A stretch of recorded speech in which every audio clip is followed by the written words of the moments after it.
Dr.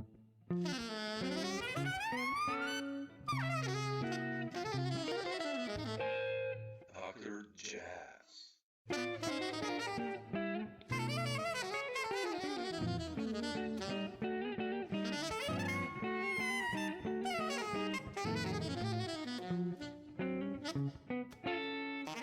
I've really loved your playing for quite a long time.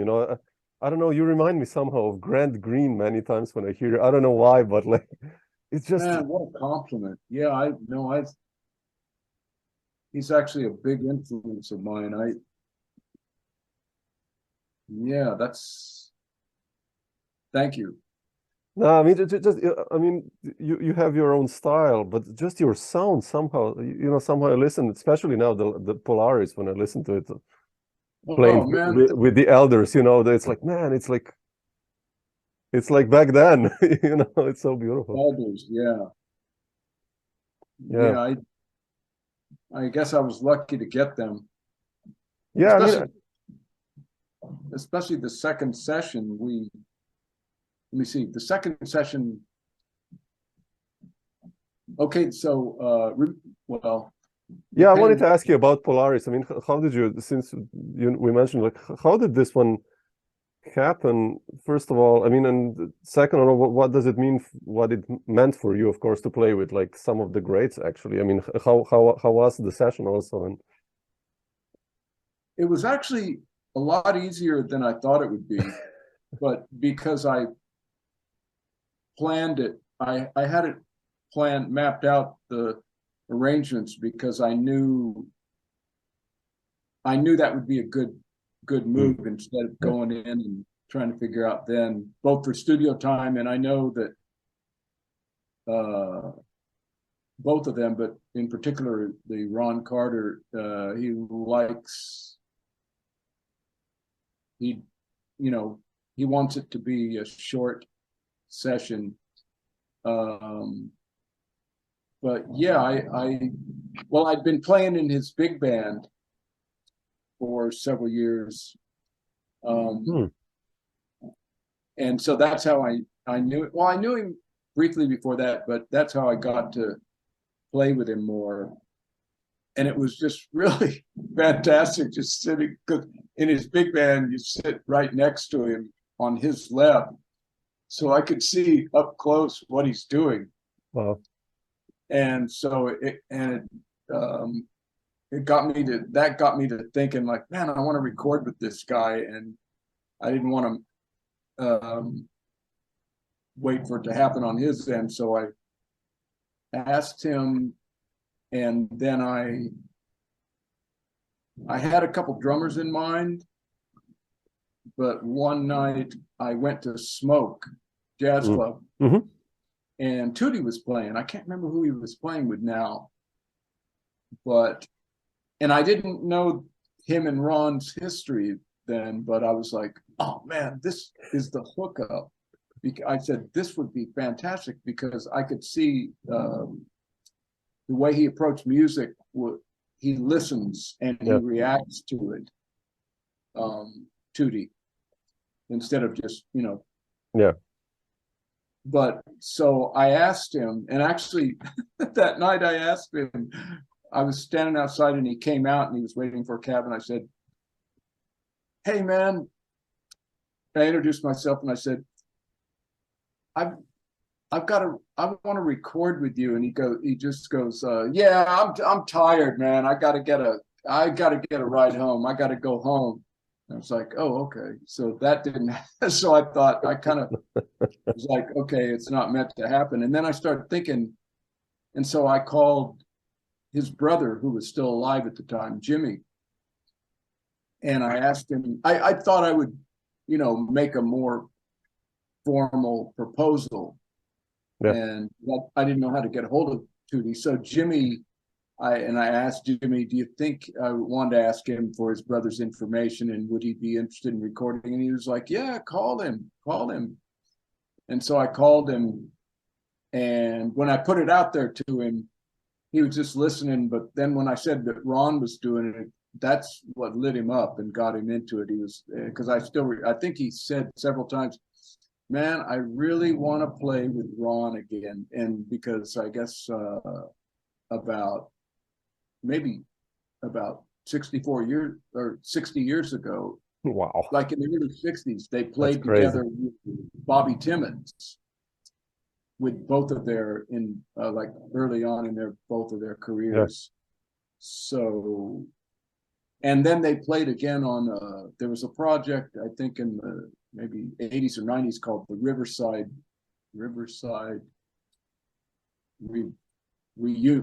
Reunion, and they played together on that, but they hadn't, he hadn't played since then. So then we did 2 different dates, and they were, I forget, a few months apart. And the first one, it was great, and it lasted 3 hours. Like, we got in there and just like hit it and did 5 songs just like that. It was kind of over, and they were both really cooperative. I remember I wasn't used to being in the driver's seat with people like that, so I would say, "Can we do another one?" And they'd go, "Sure." Ron would say, "Yeah, it's up to you." He would offer. I remember Ron. He would offer some suggestions, but he was a sideman, and I could see why he's a really good sideman. But the second, that was the first session, but the second session almost didn't happen because it had happened. There was I remember Tootie's brother Jimmy passed away, and there was going to be a memorial for him at Lincoln Center. And this was the early part of March 2020. And so Tootie doesn't live in town. He lives in New Mexico. So he was going to be here. And I'm going to get him. First time he flew in just for the session. The second time I knew he was going to be there. So he was like, "Yeah, I'd like to do this another session." So I arranged it and everything with the studio and got Ron. They were both down. And then Tootie came here.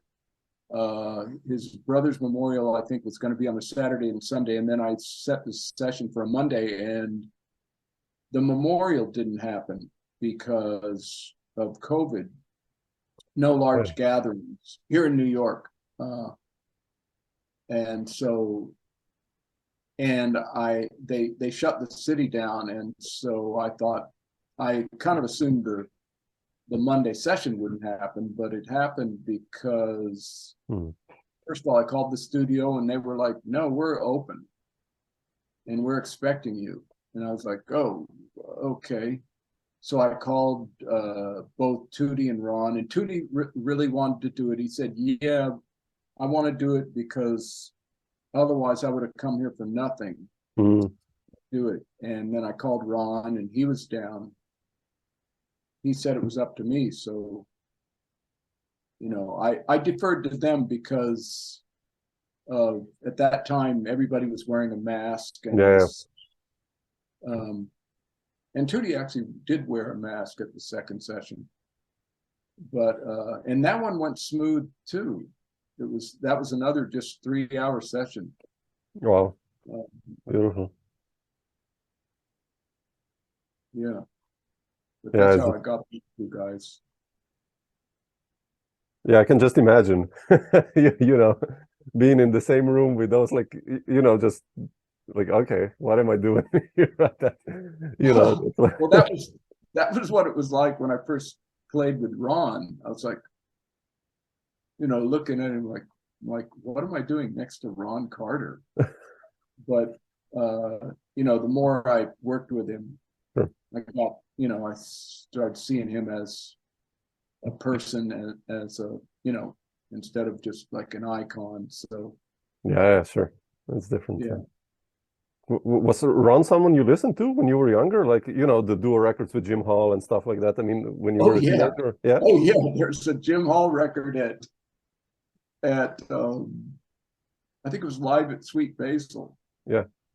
And I did that. And I used to listen to that, and I used to listen to the CTI records, all the CTI records. Yeah.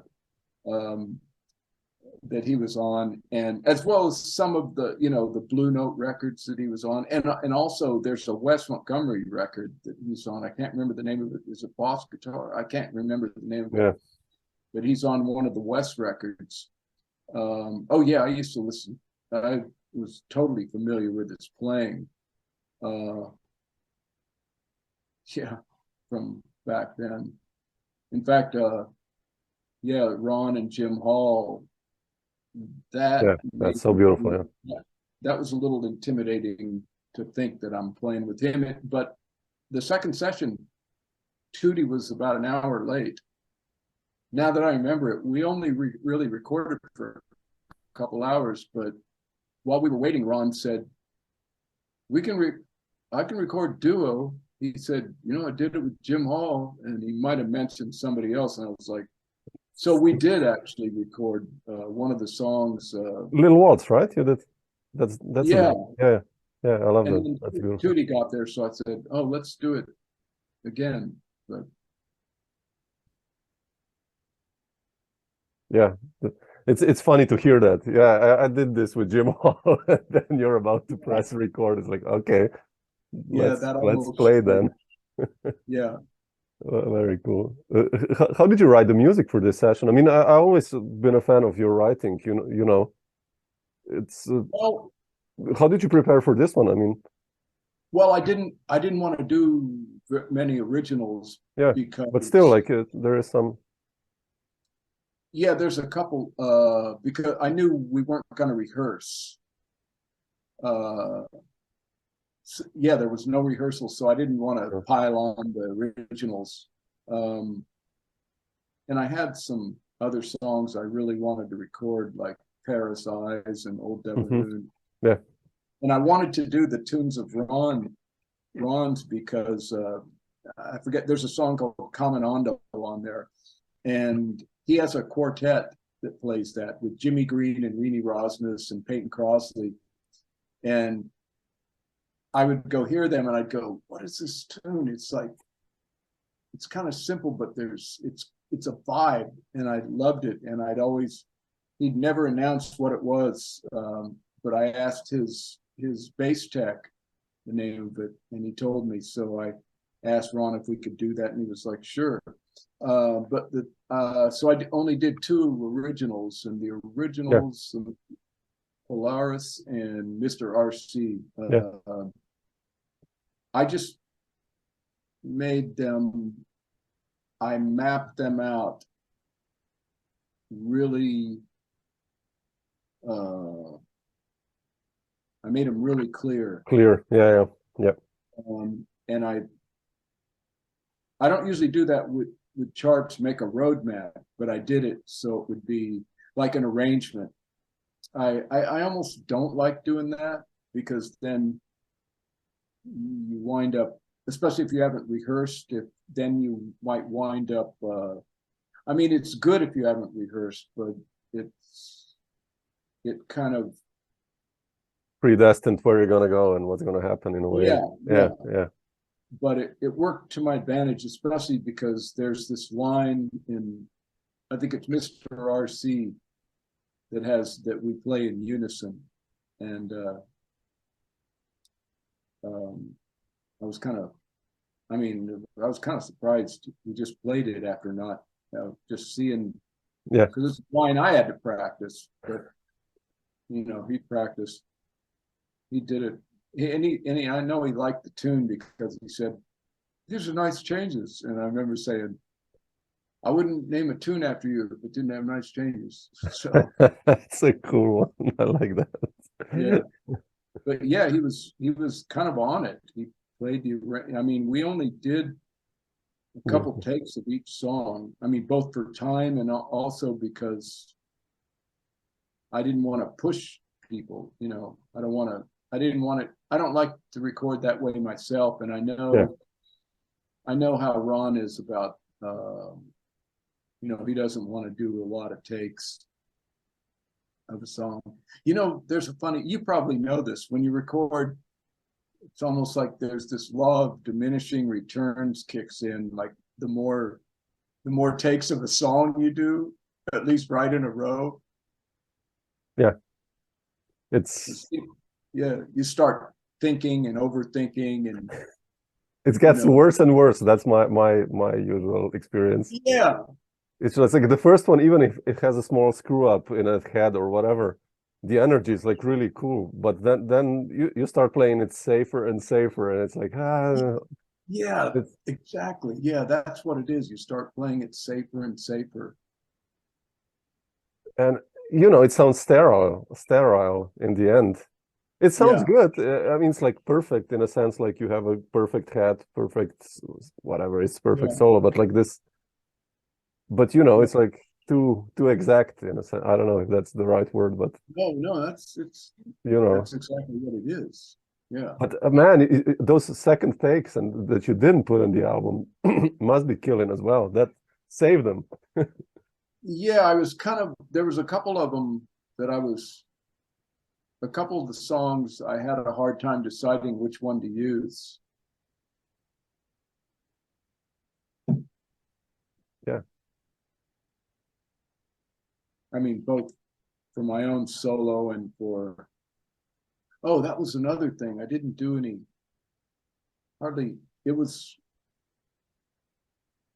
that was something I learned about playing with players like that.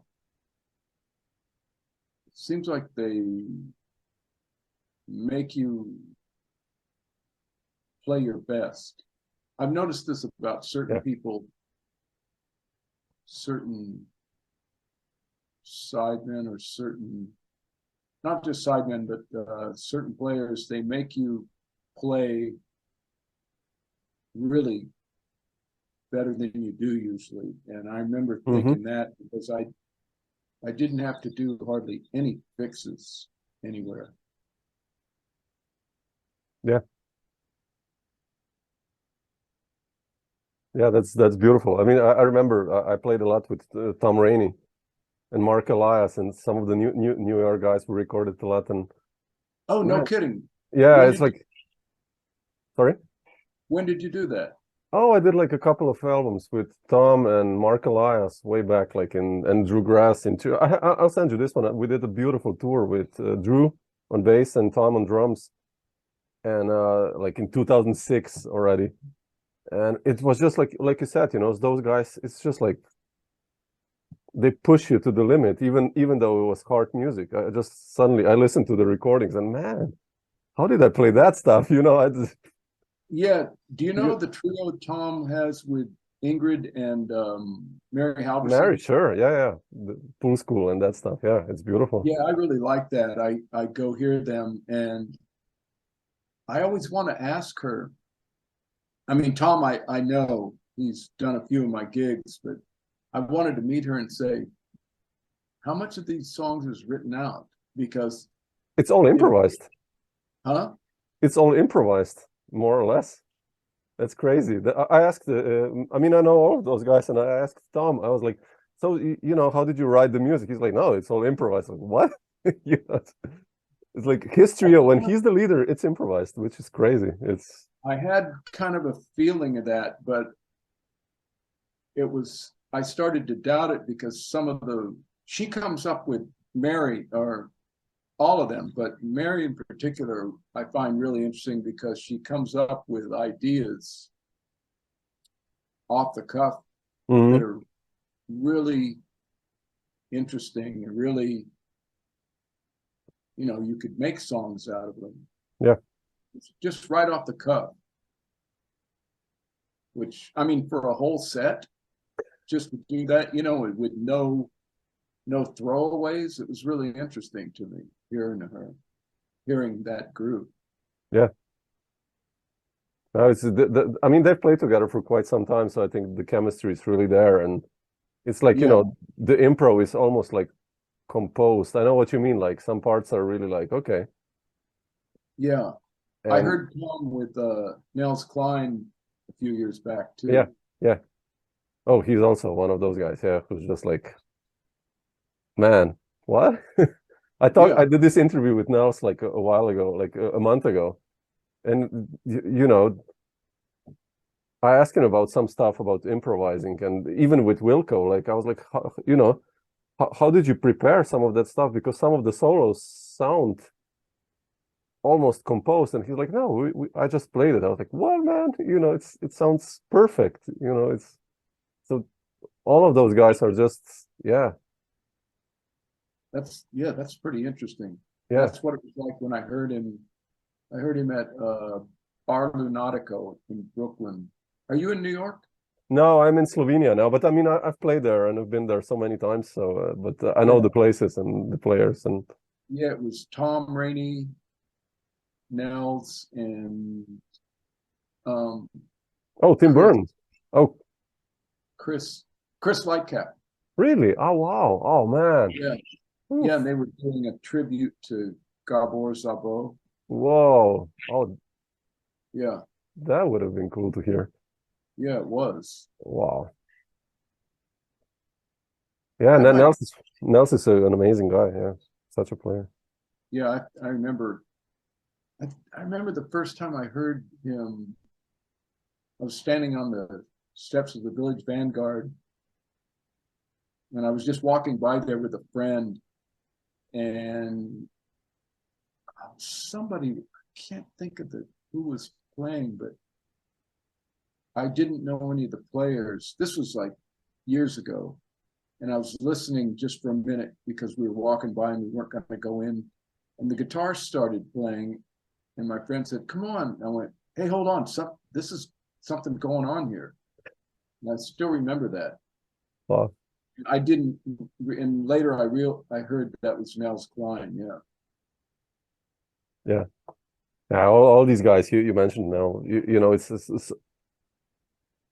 so cool to hear in the guitar world, being a guitarist, like how still new things are happening despite of so much already being said, you know, like it's still like either with effects or without effects, people who are just, you know, reinventing the instrument all the time. And it's like, man, you know, so beautiful.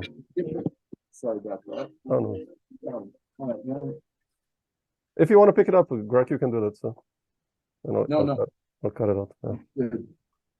But yeah, without effects, everybody, you know, different sounds, different ways of being. I've been teaching for kind of almost full time for a couple of years now, and it's hard. One thing I find hard is teaching technique, because you don't want to tell someone this is the way. Exactly. Yeah. How do you do that? I mean, students always ask me, you know, about the right hand. And I'm like, man, you know, Pat Metheny holds it in the weirdest possible way. Like the rock players, some are like, I don't know, you know, just. I think, does he play with these two fingers or this or something like that? Yeah. Yeah. Also, I heard that he uses the not the pointed side of the pick. Yeah. So, you know, it's what's right. Then you will not go to him and tell him, listen, man, I mean, maybe you should change your technique. You know, it's just like it's a heavy thing. Yeah. Yeah, there's different ways to get it done, though. Yeah. Yeah. So it's hard because I usually explain, well, this is how I do it, but you have to figure out. It's up to you to figure out your way, what you're comfortable with. You know, there are different considerations, what you want to play, your anatomy, your hand, how you hold the pick, the pick itself, you know. Yeah. Yeah. That's why we're individual. I mean, that's, you know. Yeah. So beautiful, yeah. But I wanted to ask, you know, we mentioned some guitarists already now, but what got you excited for jazz? Like when you were a teenager, was there an album, you know, that, like you said, you mentioned Wes and Jim Hall and. Yeah, well, I was playing in a rock band. My hometown is Wichita, Kansas. I grew up there. Oh, wow, okay. Yeah, and I was playing in a rock band, and there were a couple things that got me into jazz. One was the organ player. We had an organ player.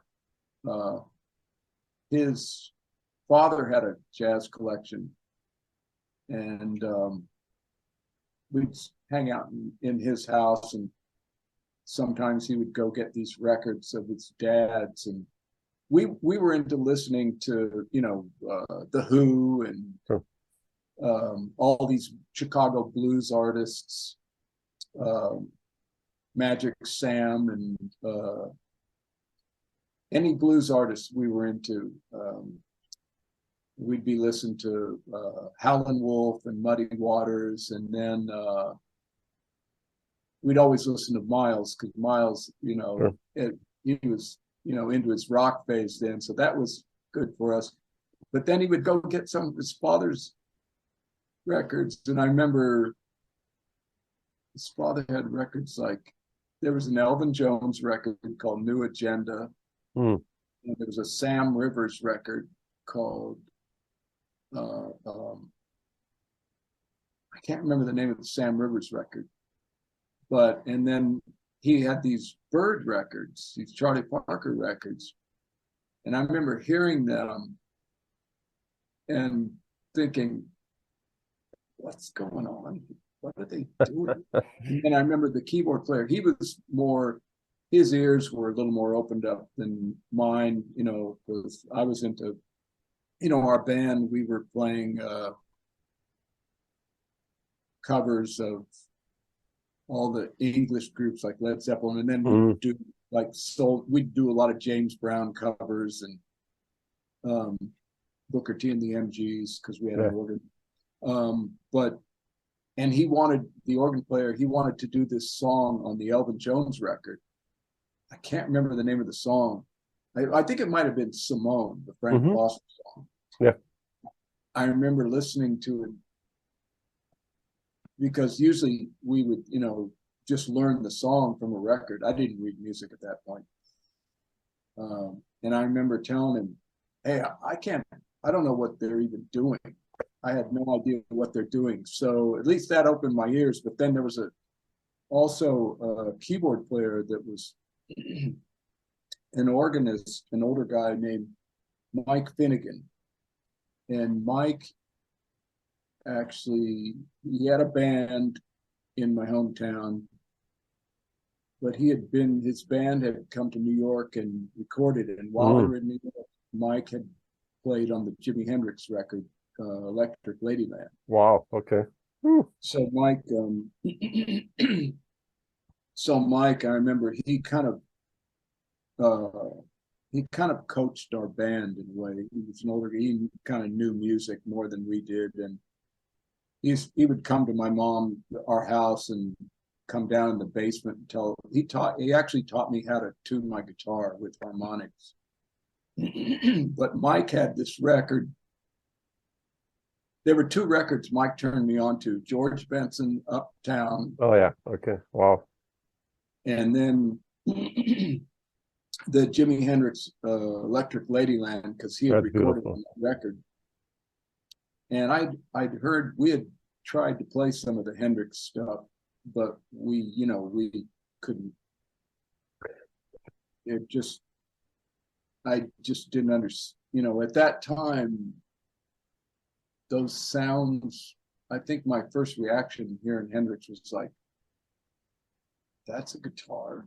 Is that done with a guitar? But Mike, the Electric Ladyland record that he played was a little more accessible.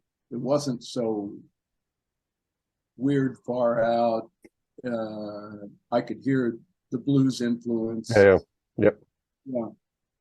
It sounded more like a guitar to me. So those two records kind of set me on a path, because I realized, oh, you can do a lot more with a guitar than what I've been doing. So I wanted to know what those people were doing.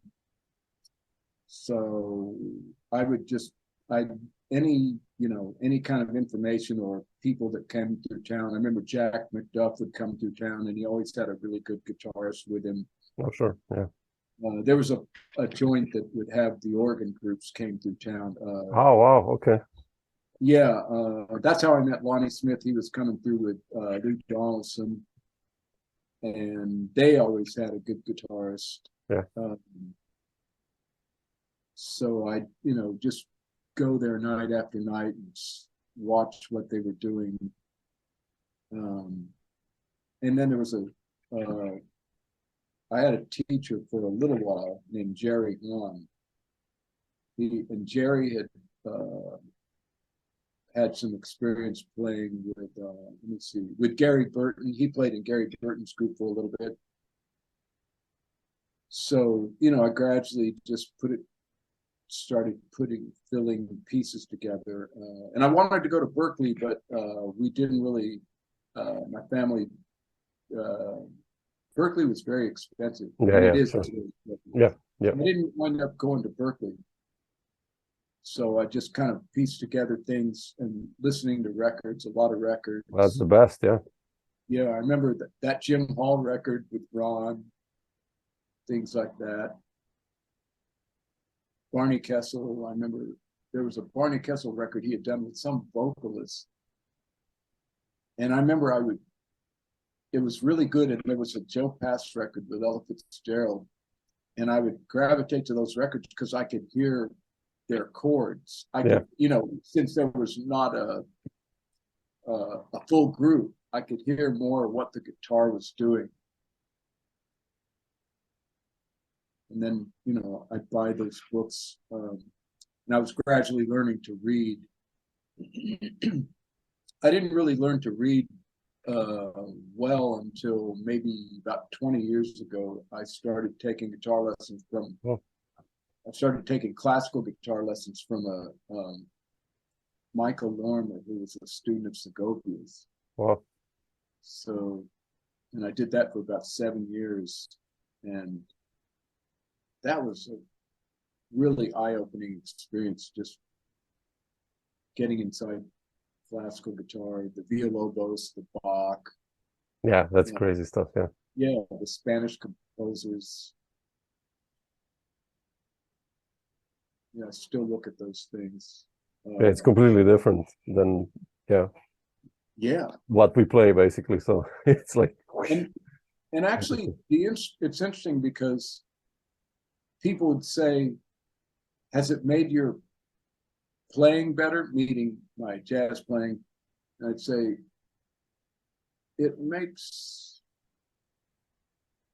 it's broadened my concept of music. Yeah. And I remember thinking, it doesn't really affect my playing that much, but I figured out why, because the classical guitar, it's a different instrument. It's the instrument itself, the neck. Yeah, the feel, everything, yeah. Yeah, the neck is like a different shape, and the body meets the neck at the 12th fret. And also, you use your hand. You'd never use, well, some people do, but I would never use a pick on a nylon string guitar.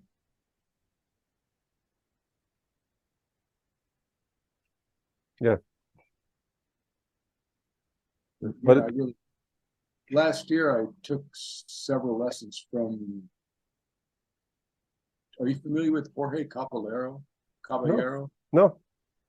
He's a Peruvian classical guitarist. Oh, okay.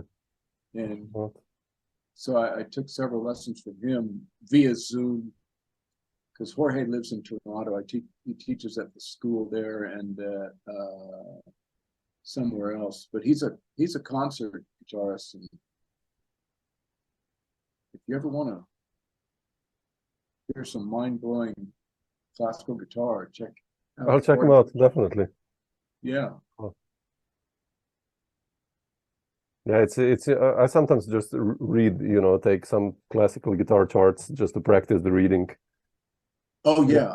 Especially intervallically, it gives me ideas, to comp, and it's a different concept, of course. And or you take then guys like Ben Monder, who pushed it really far in that fingerstyle concept, and it's just like, yeah, man.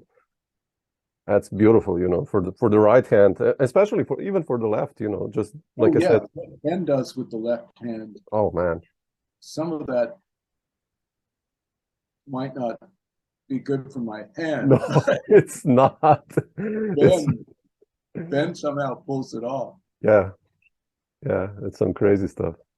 But I took one lesson with Ben. really? Yeah, because I wanted to ask him about there's a song, I forget the name of the song. Storm or something. You know, hold on a second. Ben Wander.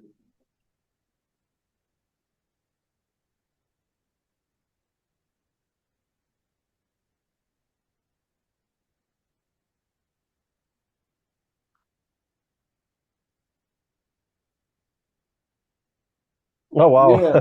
you have the whole deal almost. Oh yeah, I think it's called Mistral. Okay. Mistral, yeah, sure, I know that one. Yeah. Oh, it's on Dust or Flux, right?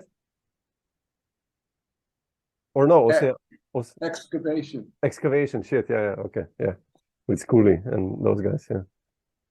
But I do have Flux. Oh, I love Flux, man. That's such a record. Oh, your friend Drew Gress plays on. Yeah, and Jim Black, right? Is on that one, I think.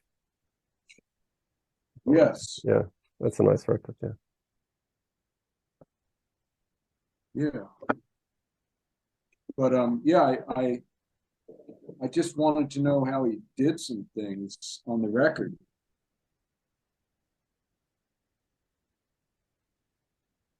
Yeah, he's a monster. Yeah, for sure. Yeah. Yeah, I wanted to ask you, like, the first time I heard you was like on a Bobby Watson record, and that's like mid-90s. So when did you move to New York, and how was your first experience in New York, actually, and landing this Bobby Watson gig? And I think you played with Stanley also, Turrentine, right? Yeah, my first gig was with Stanley in the 80s, and I'll tell you, it was a good thing that I was young and dumb and naive, because I wouldn't have done some of the things I did then. Like, I heard that Stanley was looking for a guitarist. I met Bobby early, about a year before that, in Rochester. He was playing with Art Blakey, and I met him then, and since he's from Kansas City, we kind of had a little bit of something in common. So I stayed in touch with him, and when I moved here, I don't know, I can't remember how, but I heard that Stanley Turrentine was looking for a guitar player. So I would never do this now, but I went to a gig he was doing and just asked his manager and told him that. Hi, my name is something like, my name is Greg Skaff, and I heard Stanley was looking for a guitar player. So I actually auditioned for that band. Wow. Which was really weird. I don't think things happen like that now, but his manager said, yeah, be it, I forget the name of the studio, be it on this day and you can audition. So I walk up, you know, I go to the studio and I'm sitting there in a line with a couple of guitar players, and I hear them, and then it was just weird. But anyway, that's how I got the gig with Stanley, and I stayed with him for about 5 years, and then after that, I'd do some things with him. But man, I would never. I mean, that was a good learning experience. And then Bobby, I played. I was lucky because Bobby doesn't use guitar that much. Yeah, exactly. Yeah. Yeah, he wanted to do something with guitar, and so he hit on me, and I was like, "Oh yeah," I wasn't doing hardly anything. That was really that was different for me playing. And at that point in my concept, I really didn't understand how to play in a group like Bobby's because of the drummer. I remember Victor Lewis was playing. Yeah. And Victor, a very reactionary, or whatever the word is. Yeah. Yeah, he has there's a constant conversation going on. And I didn't really understand what he was doing. So I think I played with Bobby for several years, but it took a little while to get used to his playing, which I love now. Sure. Yeah. And also with Bobby, there was something different about. Oh, I know what it was. Well, Stanley would call, it was a set. There was a set you would do. He would call songs, but you pretty much knew what they were always going to be. And Stanley, I think we had music. I think we had charts. He would call songs, but we had a book. Bobby would do the same thing, except Bobby had a bigger library of what he was going to play, and he would surprise you, and play. And his charts, some of them were illegible. Well, they weren't illegible, but they were hard to read. This is before the days of Finale, Sibelius and all that stuff. Sure. Yeah. Yeah, and Bobby's charts were pretty. They were kind of hard to read. Yeah. They were just lead sheets. Yeah. I never felt comfortable recording with Bobby. I never got really comfortable because I don't think we rehearsed, and especially I think the last record I did with him was called Live and Learn, and we the group he had, they had done a tour, and they had been playing these songs, except I wasn't on that tour. So we go in, and he's putting these parts in front of me, and with just a couple takes. So that was a challenge. I would be more up for that now. But then it was just like, I was like, what's, being constantly bombarded with a new song every 30 minutes. But yeah, that was definitely a good learning experience playing with Bobby. It kind of prepared me for my own gig, checking him out as a leader. He would lead me. Yeah. How was Stanley like as a band leader compared to Bobby, for instance? Stanley, it was a little more organized just because Stanley had a manager. Well, Bobby had a manager too, but Stanley, it was always pretty organized, and as a band leader, he wouldn't say much. Stanley would never tell you how you sound, or offer any kind of. The very first time I played with him,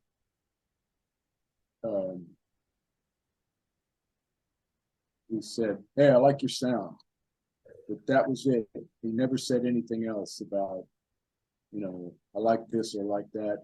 Stanley wouldn't say anything. He'd just do the gig, and but business was always taken care of. Yeah, straight away. No matter. Stanley was actually a really good band leader. I mean, this is years before I found out about, the dirty business of the dirty music business. Exactly. Stanley, regardless of whether he got paid, we would always get paid. Yeah. After if he got stiff, which I found out, that happened a couple times. Everybody, we always had a hotel room, a plane ticket, and we got paid.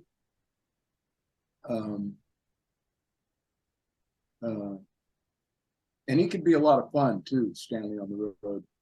Bobby, well, Bobby's a good band leader too. He would offer some suggestions. He might have done that because I probably sounded like I needed them. I don't think I needed that many suggestions with Stanley because I had really listened to a lot of Stanley's music. I knew, I mean, you mentioned the Grant Green. Yeah, and Benson and all these guys, yeah. Yeah, I mean, I remember being really familiar with records of Stanley's.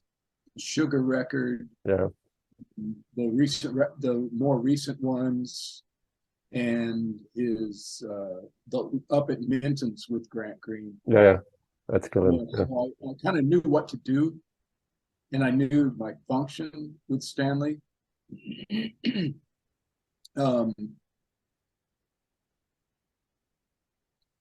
Yeah, Bobby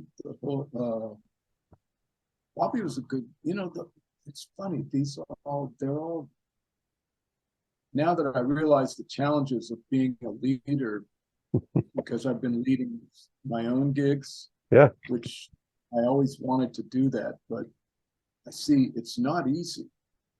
I mean, it's up to me to pay everybody, to make sure the business, everybody gets the gigs, the music is there for them. Whatever I started a new recording with my working trio is with Ugona and Jonathan, that one. Yeah. Oh man, yeah. I saw that on YouTube. That trio is killing, man. I wanted to ask you whether you're gonna do record or. Oh well, let me see. I think it was 2 weeks ago today. We started a new record. We got 7 cuts. And I was really happy with what happened. I was only hoping to get like 5 songs, but we did mostly new material, 5 of my own songs that we played a little bit. And we rehearsed. That's one reason. I think that really makes the more I've recorded, I can't remember. I haven't done that many records, maybe. I think this might be the 6th. No, this might be the 7th that we started. But I think about 3 or 4 of my records were just like one. I think all of them except the one with Ron were done in one day. Okay, yeah. With no, doing 9 or 10 or 11 songs in one day. I'm not up for that anymore. I can't remember. I don't see how I did it, but no. So we did like 5 songs, and those came out good. So we did a 6th song. It was pretty easy recording with Jonathan and Ugana. I see why they both work a lot. Yeah. But yeah, so as a leader, you have to get the music together. You have to have a direction, a concept. Doesn't always have to be a concept, but you know what I mean. Like, yeah. You sort of have to have some idea in your own mind about what you want to do, whether it's just the songs or this particular idea for a record. I was never one for concept records. I remember a record, the head of a record label saying that once when he heard the recording I did. He said, "This record is good, but what's the concept?" I guess he was looking for a marketing aspect. Sure, yeah. But I think more and more I get sort of an idea about an approach or a reason. with Ron and Tootie, it was just the, you know, that thing to record. Yeah, just to record with guys who had such a history, and geez, man, I hope that can happen again. yeah. With, Ron, I love. I just keep in touch. Tootie, I got a call him. He lives in, I think, Albuquerque or Santa Fe. I can't remember. He lives in. Ron is Tootie. They're both still active, but I think Ron all the time is still Ron is crazily active, but I see he's just like yeah. incredible, man. Yeah, it's incredible. But yeah, the latest record I'm really happy with. At some point, I want to do maybe a few more songs. We have 7 good tracks. And those guys, I find Ugana and Jonathan, we played enough together where we have a little bit of a simpatico. Mm-hmm. And I hardly ever, I don't think I hardly ever give them suggestions. They like, you know, figure out what to do on their own. Yeah. I don't think I ever gave a drummer a suggestion. I'm always like, here, you know, it's like I think you know way better than I do what to do on this tune. Like, you know, I remember once when I was playing with Turrentine, I forget who the drummer was. I asked him what he should play on. I forget what song, but I always remember Stanley's response was, I don't know, you're the drummer. Yeah, exactly. Now, I mean, I do my charts out on Finale, but I'll sometimes I'll put a particular bass part together. Yeah, okay, sure, if it's written out, yeah. But yeah. I don't do drum charts, and I don't know if I want to, and I don't know if drummers want that. Do they want it? Maybe some of them do. Maybe, yeah. I mean, if you told them like this tune requires open playing, I guess then that's it. What I would do, you know, like no groove, but like straight eights. That's it, or like open. Go play a solo over it. That's my, if there would be an instruction, or you know. The other day when we rehearsed for that record that we did, I remember there was a new song I brought in, and I said, I don't know what the feel of this is. I said, I don't know what you call it. Then I just played it. And then I remember the day we recorded it, we did a take. And then I remember Jonathan saying, I think I should try brushes on this. And so he did that. And then he had this really cool thing going on. And I remember just thinking, this guy comes up with just the right stuff. I mean, those two, besides being good on their instruments, they are good musicians. Mm-hmm.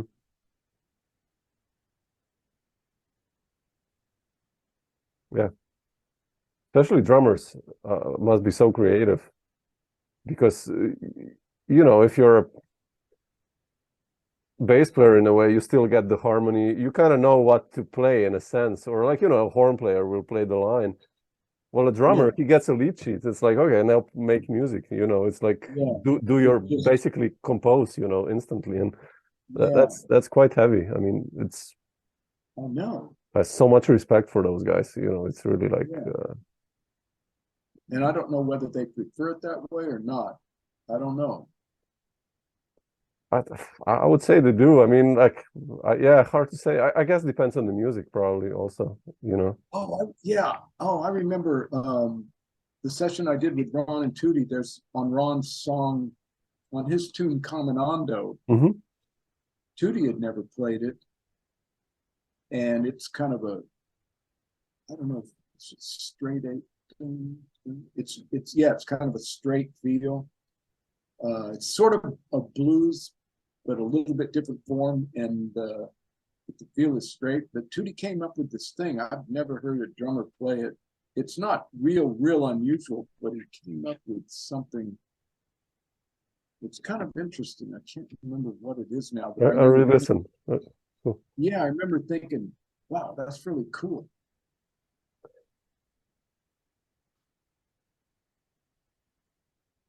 I mean, he could play in the pocket too. Oh man, sure. It's like that generation of Jimmy Cobb and all those guys that just, that's like, whew, man, they could swing. And I mean, some of them are still alive, luckily, but Louis Hayes or, whoever those cats is just same thing with Louis. Beautiful. And still active. Louis also, right? If I'm not. Yeah, you just reminded me. Yeah, I hope to see him play soon. Remind me to look out for when he does something again. Yeah. Catch those guys.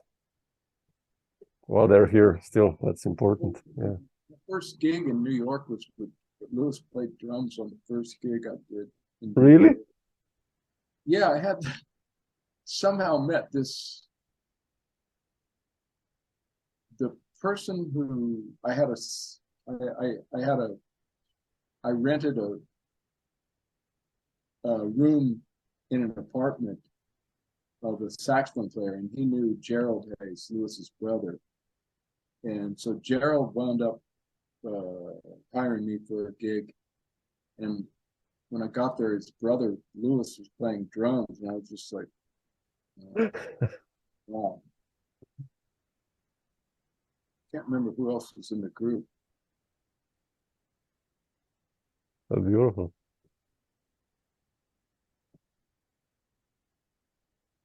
Yeah, Gerald's not with us anymore, but yeah, Louis is still around and still hitting it. Yeah. He did like an album as a band leader. I think it was last year or 2 years ago. Last year even. And it's killing. It's like really amazing. It's like swinging, like crazy, really. Yeah, with a really good top-notch players in his band. Yeah, absolutely. Such a great player. Man. Undeniable. Yeah. Greg, how did you like talking about band leading? How did you decide to do that first record with Hutch and Bruce Barth and Tony Scherr? Like, it's a very strange combination of players. Like, it didn't seem so at the time. It didn't, but yeah, the way their careers have gone. Yeah, it's like. Yeah. But I knew them all individually. Bruce the least. So I knew Greg. We'd been playing. I can't remember how I met Greg Hutchinson, but we'd play it. There was a place in Brooklyn called Dean Street Cafe back then, and I would get gigs there. And Greg lived really close to there, and so he would always make the gigs. So I knew Greg, and then Tony, I knew. I don't even remember how I knew Tony, but I knew him, and I always liked his playing. Bruce Barth, I heard at that time he was playing with Terrence Blanchard. Yeah. With the Vanguard, and heard them, and I was just blown away. Terrence always has these people that blow me away, like whoever, Lionel Luecki. Yeah. I think he had the guitar player. Charles Altura is now with him. He's like killing, man. He's like, all these guys that just blow me away. And I remember Bruce. The group was Bruce, Sam Newsom, Troy, somebody on drums. I still remember this, and just thinking, this is just blazing. And so I met Bruce knew my wife at the time. And I was with her father. We went there. So her father knew Bruce, and we went and spoke to them, and I got Bruce's contact info. And Bruce was one of those guys, that he's so good that you're talking about rehearsals. We get to, I had this song, one of these songs that, I thought it's a really tricky line. It's called Jigsaw. And we do the record, and I've been practicing this line for probably a year just so I can play it. And we get to the session, and Bruce goes, "You want me to play the line with you?" And I was just like, it hadn't even occurred to me. And he does. He just played it. But yeah, the way, like, it might seem like a strange combination, now, because the way I don't think those three guys play together very probably never. Yeah. Funny, I first heard recently with Bill Frisell. Yeah. There was this double rhythm, two bass and two drum group that he played with. Tony was on bass and Thomas Morgan on bass, and then on drums was Rudy Royston and Kenny Wallace. Yeah. But yeah, I keep in touch with Tony. Bruce, I haven't kept in touch. Greg, I think, lives in Europe, doesn't he? Yeah, he's in Rome now, I think. Yeah. Oh, it's a nice combo. Like, really, I always love how you choose musicians. Even the trio with Mike LeDonne and Joe Farnsworth, and it's always these guys. It's nice combos always. Like, you have a nose for that as a band leader, like who to put together, and it works, man. So I think I picked Mike, and I was really into playing with the organ then. I did a record with Mike and Joe, Mike and Joe, because they'd played so much together. Yeah. And then I did another organ record with and I was looking for something different on organ. George Colligan, who's a really great musician. He's amazing. Yeah, he's so good. Yeah. I think he plays drums and trumpet as well as keyboards. Amazing writer. Him and E.J. Strickland, who I love. I still sometimes call E.J. And then I did another record with Pat Bianchi. Bianchi, yeah, that's a beautiful one. Yeah, I love that. Thanks. Yeah, on that record, Ralph was sort of the catalyst, because Ralph worked briefly when I was with Stanley Turrentine. That's how I met him. And he wasn't quite the right drummer for Stanley, but he's so fantastic. And he is still, like, when you hear him. I mean, but Ralph said, "Hey man, we never recorded. We need to record together." And no, we actually did record with Bobby Watson on a record, but I never thought of, I don't know why but anyway, when he said that, I went, "Oh, okay." And so I'd been playing a little bit with Pat Bianchi. So I wish I could do that one again, because there's a couple things on there as far as arrangements I would do different. But Ralph, he was really helpful. He would, in his own way, he'd suggest things and steer. Ralph was a born leader. I don't know why. Maybe because his father was a police chief.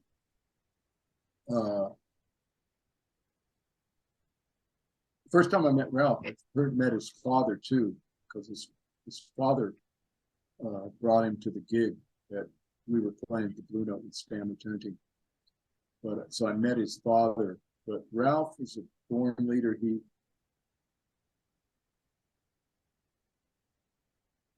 I don't know, it was really interesting, because it was my session, and I've been he's done my gigs, and I've worked with him with Bobby, so I know his personality. He had some idiosyncrasies, but he's all about the music when he gets. he's all about the music and making it the best he can when the music starts. He did one of my tours in Italy. Yeah, I'd play. I mean, there's sometimes now I would like to play with him. I think about it, his playing and what he does. I guess the more I've grown, the more I realize how, what he was doing. It might be, would be fun. It's funny to look at the older records, right? And with the older knowledge and more kind of skill or wisdom, and you're like, man, why did I do that, or why didn't I do something? I know what you mean. It's like, I had I never wanted I never had a producer, but I always thought it would be hard to work with a producer because it's hard to concentrate in the studio. When you go in there, if you have someone going, okay, hold on, this needs to be done. You have to do this again, and this was wrong. It's like too much noise. Yeah.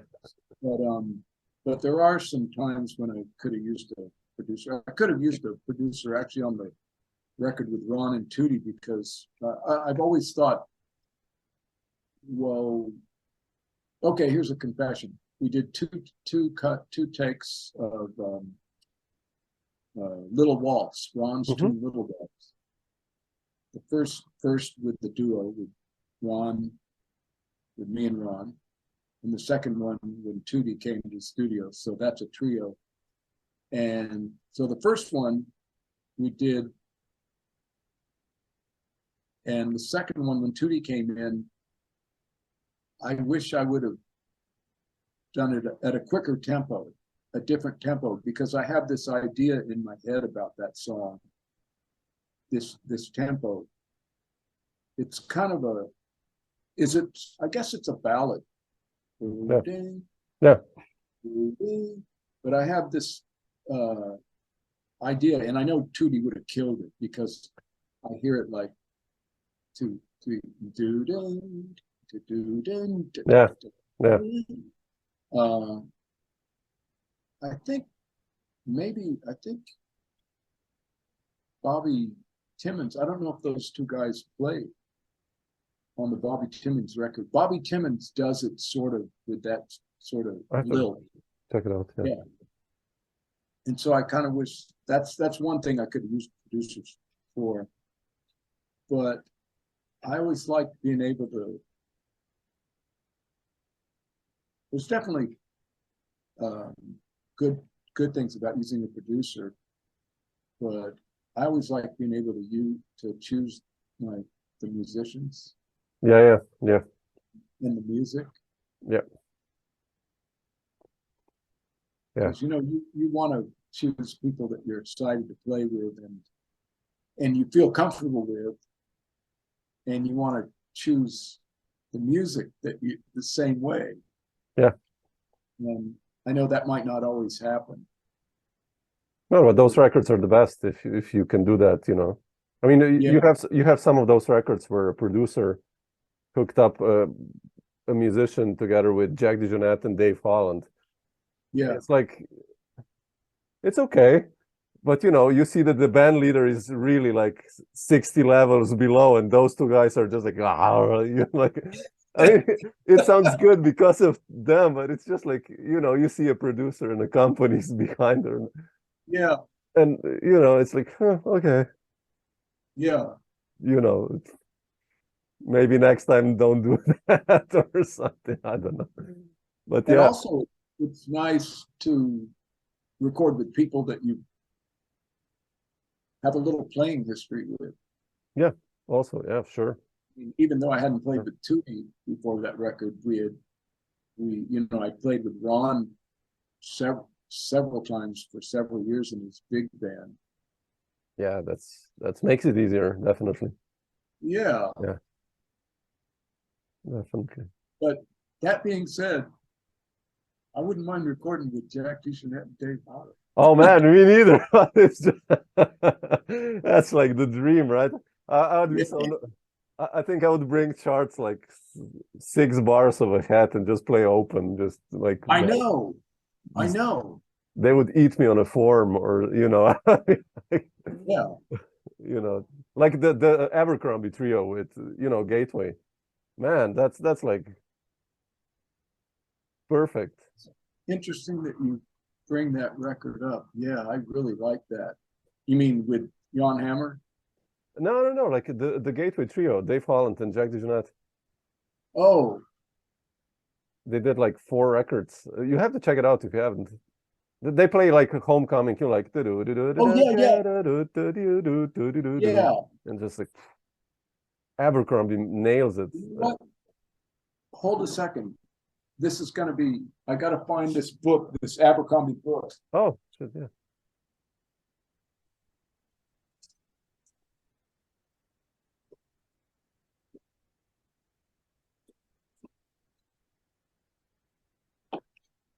So I heard this song.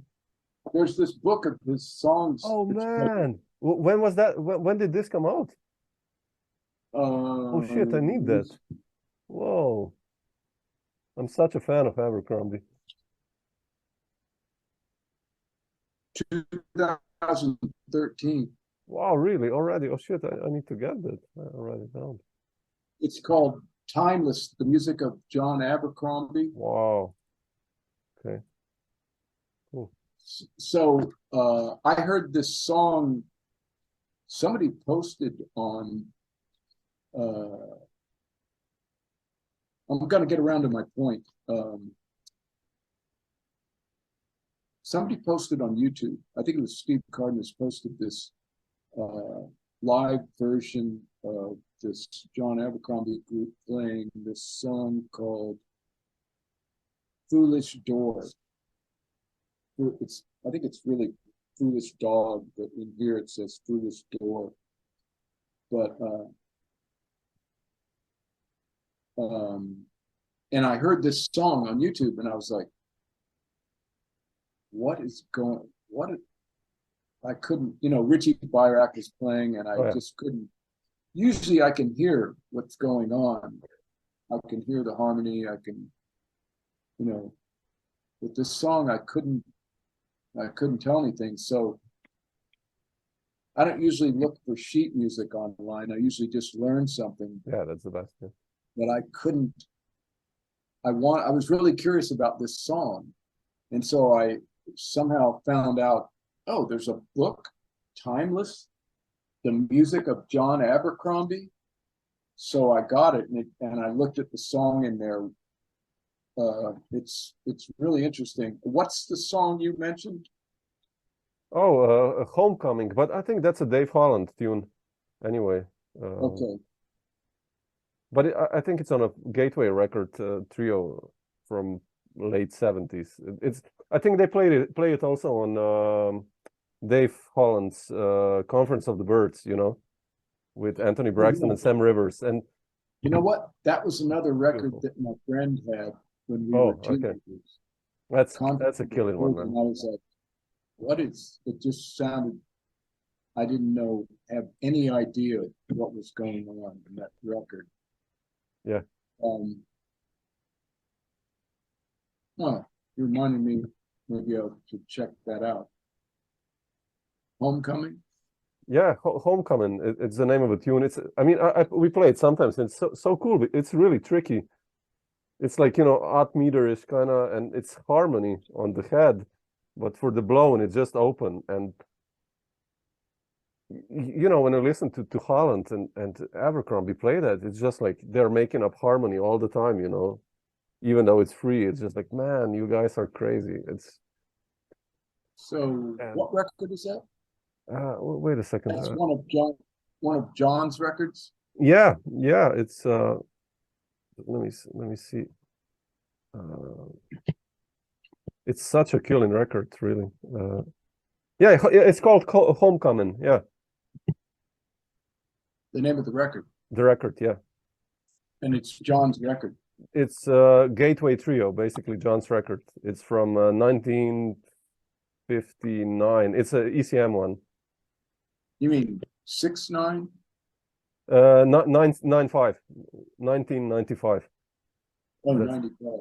Yeah, they play like Jack's tunes, like Oneness and some other Abercrombie stuff, and you really check it out. Homecoming. It's just the interaction of these guys. It's Oh, I just found. Okay, I sure will. it's so good. It's really. John was such a player, man. Really incredible. I think on Dave's website there was, I forget the song. I downloaded a song he wrote. I forget what song it was I heard. I think on his website he offers some sheet music. Yeah. I don't know. I can't remember the song of his I downloaded. Yeah, he's such a great composer, man. Really. Yeah, So killing. yeah, I still remember that record, Conference of the Birds. So it's on too? Sorry?